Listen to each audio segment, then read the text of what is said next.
The research that I'm going to talk to you about today is about crime and offending. When we think about criminals, we tend to distance ourselves from them and we see them as being different from us in some way. Because we'd never murder somebody, we wouldn't break into houses to steal things. But I bet that each and every single one of you have committed some kind of an offence or will do in the future. Would you watch your dodgy box at home? Would you buy any Christmas presents that fell off the back of a lorry? Would you litter? It all depends on the reason for you doing these things, doesn't it? What if you had a young child who wouldn't be opening any presents because you couldn't afford it?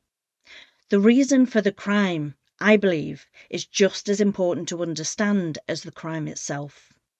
But we'd never do anything as bad as murder, would we? But I bet if you asked Sarah Sands 8 years ago, would she ever kill somebody, she'd definitely say no. She lived in a block of flats in London and she had twin boys who were aged 11, and she was a really kind and caring person. She helped an elderly neighbour, Michael Pleatstead, who was aged 77, by doing small errands for him. He would sit at the local newsagents and he'd help the boys get the newspapers ready. She didn't know, but he was already a convicted paedophile, and her sons told her that they'd been sexually assaulted by him. She did the right thing and she reported it to the police, but in court the judge gave him bail and allowed him to move back to that same flat. So feeling angry, let down, vulnerable, scared, Sarah walked over to his flat with a knife, stabbed him 8 times and killed him. And I think anybody who has children would be able to empathise with her on some level. There are just some motivations that we find more compelling or more acceptable than others. Therefore, we were interested in whether people showed a preference for a particular type of crime or justification. So we measured attitude towards offending, which included certain justification types. And this was based on the theory of reasoned action, which found that behaviours can occur as a result of attitude and behavioural intention. So it proposes that behavioural intention depends on the person's attitude towards that as well as the subjective norm. So we measured attitude to crime and justification types by presenting people with these 4 hypothetical crime scenarios alongside these 5 different justifications, and we asked them how likely they'd be to carry out one of those acts for those reasons. Responses were recorded on a 7-point Likert scale, where 1 indicated never and 7 indicated definitely. We also wanted to know about what criminal and deviant activities they'd been involved in. Youngs in 2004 proposed an alternative way to explore consistency in offending. She designed a self-report questionnaire known as the D45. And that scale is designed to capture the psychologically active components of the criminal behaviour rather than the criminal behaviours in legal terms.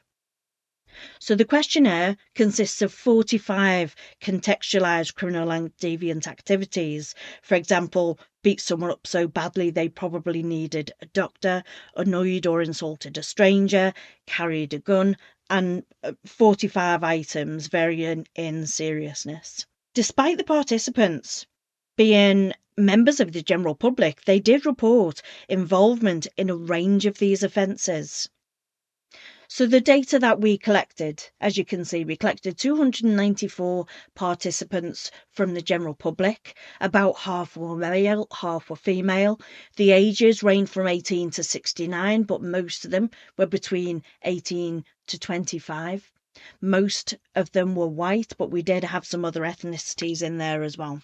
Now, normally in psychology, we have this tidy idea of a hypothesis based on some theory to either adapt or expand on. And we then design tightly controlled experiments that control each aspect so that we can analyse the effect that one thing has over another. However, with crime and policing and social psychology, we have humans behaving, well, just humanly. Therefore, we need a meaningful way to examine the data that shows the relationship between variables.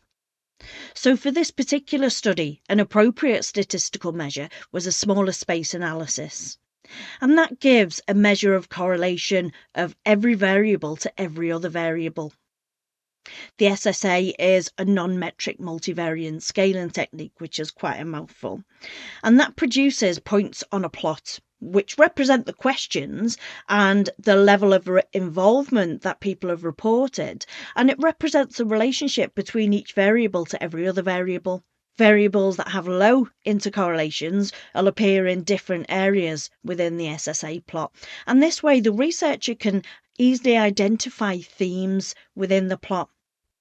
So this is the SSA for the attitude to offending scale. The first thing that you can see on this is that the less serious crimes are on one side of the plot and the more serious crimes are on the opposite side.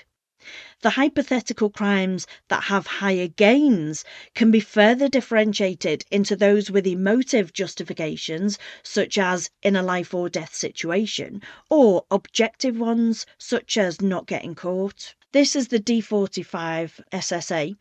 Each point on this represents a question on the questionnaire and their level of involvement. And don't forget, each item can have different levels of involvement for each person in the study, which would either pull the points further apart or push them closer together. It's evident that with this plot, on one side of the plot are less serious items, which would be considered more deviant than criminal.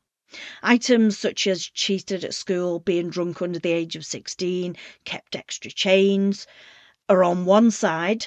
And on the opposite side, there are much more serious offences, such as broken into a car, being involved in gang fights, and carried a gun.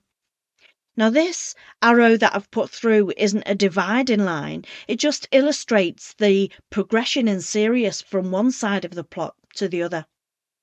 So the next stage of the investigation was to see whether attitude could predict behaviour. And therefore, we ran a multiple regression. So multiple linear regression was used to test whether high gain objective, high gain emotive, or low gain attitudes significantly predicted total D45 score, so total level of criminality.